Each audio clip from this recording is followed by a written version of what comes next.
Bonjour, c'est Marianne de Kamala Yoga. Aujourd'hui, je viens vers toi parce que j'ai un torticolis, je suis bien bloquée dans les cervicales et il m'a semblé que c'était une bonne journée pour parler de la question de la douleur. Cette vidéo va t'intéresser si tu souffres de douleurs chroniques ou peut-être de douleurs volantes. Ce que j'appelle les douleurs volantes, c'est les douleurs qui bougent dans le corps, qui peuvent se présenter à un endroit un jour, à un autre jour, qui font qu'on est toujours un petit peu patraque sans vraiment savoir d'où ça vient et à quoi c'est dû. Voilà. Alors je veux ici partager mon expérience par rapport à la question de la douleur parce que j'ai moi-même fait l'expérience de la douleur chronique avec surtout ce qui m'a le plus handicapée, c'est une dorsalgie qui a duré 3 ans. Donc la dorsalgie, c'est une douleur au niveau des dorsales dans le dos.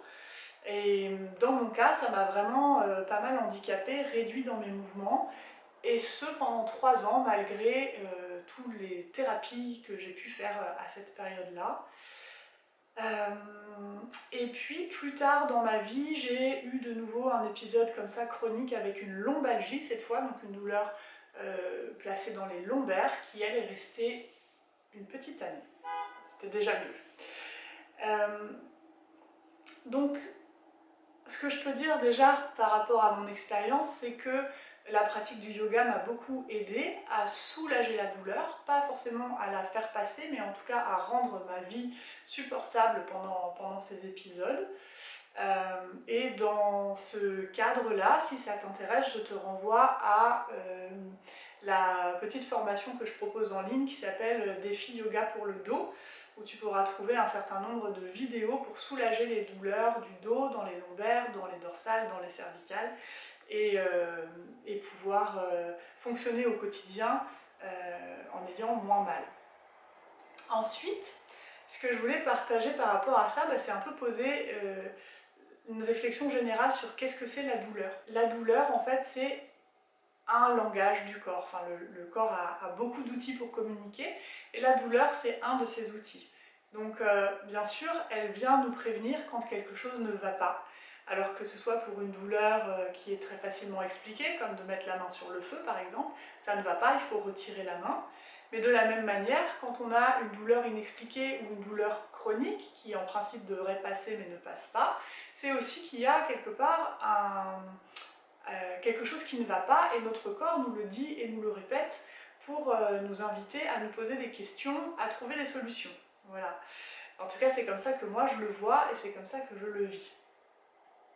Donc aujourd'hui, avec mon torticolis, qui lui n'est pas chronique heureusement, mais qui se présente de temps en temps, je sais qu'il y a quelque chose là dans ma vie en ce moment qui ne tourne pas rond et auquel il faut que je sois attentive. Donc je vais poser mon attention et mettre de l'énergie pour prendre soin de ce torticolis et essayer d'en comprendre le sens.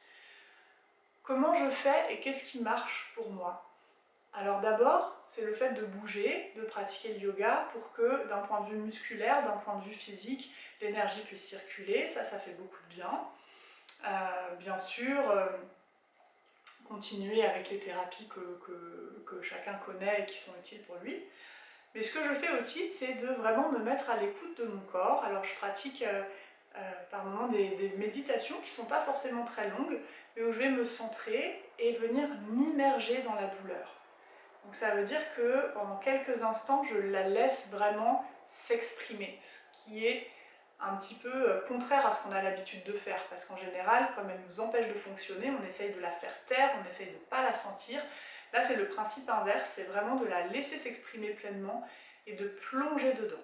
Donc, c'est pas forcément agréable, ça fait mal, on le sent, on est dedans, on respire. Et puis c'est donc de la laisser s'exprimer et de rester bien attentive à quelles sont mes sensations et quelles sont les images qui me viennent à l'esprit, quels sont les souvenirs qui me traversent l'esprit, quelles sont peut-être les pensées qui me traversent, ou bien des fois des petites phrases, des petites intuitions. Et je vais vraiment être très attentive à ça, parce qu'en général, dans ces images, dans ces phrases, dans ces souvenirs, il y a bien souvent la clé, le pourquoi j'ai mal aujourd'hui. Et ça, c'est vraiment important, en tout cas pour moi, ça marche comme ça. En général, quand j'ai identifié pourquoi j'ai mal, ça me permet déjà d'atténuer en partie la douleur, parce que mon corps est entendu. J'ai entendu, je prends en compte. Donc déjà, il peut se détendre un petit peu. Ça, c'est une première chose. Ensuite, une fois que j'ai compris cette... alors, quand je dis comprendre, c'est pas forcément exactement au détail près, mais c'est d'avoir une idée générale. Là, par exemple, par rapport à mon torticolis, j'ai pu identifier qu'il y a vraiment une situation dans ma vie, là, en ce moment, où j'ai envie de changer de cap, j'ai envie de changer de direction, et j'y arrive pas. J'ai vraiment cette volonté, mais je ne suis pas encore capable de le faire, donc je me sens coincée entre d'un côté ma volonté qui veut aller quelque part, et de l'autre, ben, là où j'en suis aujourd'hui dans mon évolution et dans ma vie, où j'arrive pas à suivre. Donc ça crée un conflit et je suis pas à l'aise. Donc voilà, c'est quelque chose d'assez général, mais déjà ça me permet de comprendre ce qui m'arrive et puis de laisser aller un petit peu, d'être moins dans la crispation. Et à partir du moment où j'applique ce principe, avec les douleurs que je peux ressentir, comme avec d'autres sensations, c'est-à-dire que j'accueille la douleur comme n'importe quelle autre sensation corporelle que je peux ressentir, eh bien je cesse aussi d'être en colère. Et ça, c'est aussi quelque chose d'important pour moi. Avec l'expérience de la douleur chronique, j'ai beaucoup été en colère, j'ai beaucoup été dans la résistance, et ça ne m'a rien apporté, sinon d'être en plus dans un état émotionnel désagréable, en plus du fait d'avoir mal.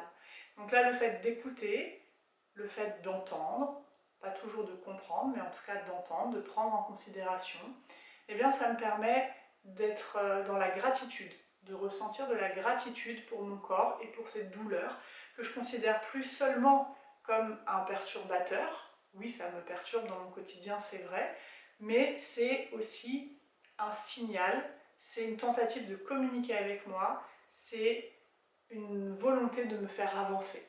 Et moi, ce que je veux dans la vie, c'est avancer, c'est évoluer. Donc merci mon corps et merci la douleur de venir ici attirer mon attention sur le fait que je dois travailler quelque chose en particulier dans ma vie ou dans mon corps. Voilà ce que j'avais un petit peu envie de partager par rapport à la question de la douleur et en particulier des douleurs chroniques.